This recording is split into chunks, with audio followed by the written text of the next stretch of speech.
मैंने यहाँ पे लिया है प्याज, मूंगफली के दाने और हरी मिर्च।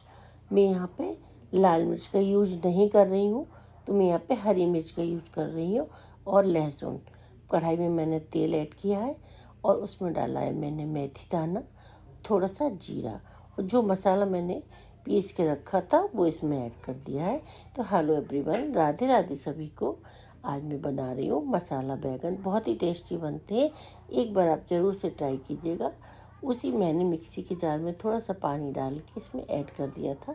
अब मैंने इसमें डाला है सूखा धनिया, हल्दी पाउडर। इसको भी हमें अच्छे से मिला लेना है।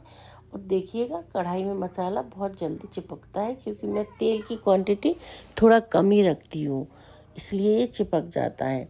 तो इसे हमें आपको कंटिन्यू चलाते रहना है।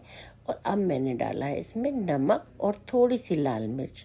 मिर्च आप अपने हिसाब से कम या ज़्यादा रखें, जितना तीखा खाते हो, क्योंकि मैंने इसमें हरी मिर्च का यूज किया है।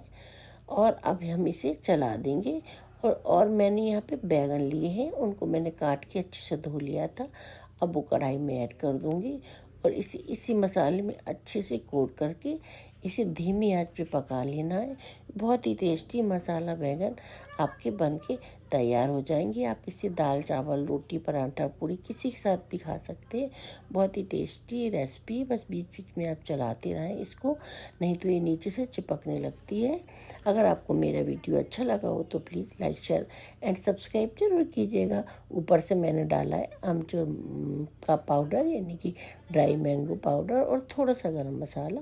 तो लीजिए, आज के ये मसाला बैगन हमारे बन के तैयार है। तो अगर आपको अच्छे लगे तो एक कमेंट ज़रूर कीजिएगा। Thank you.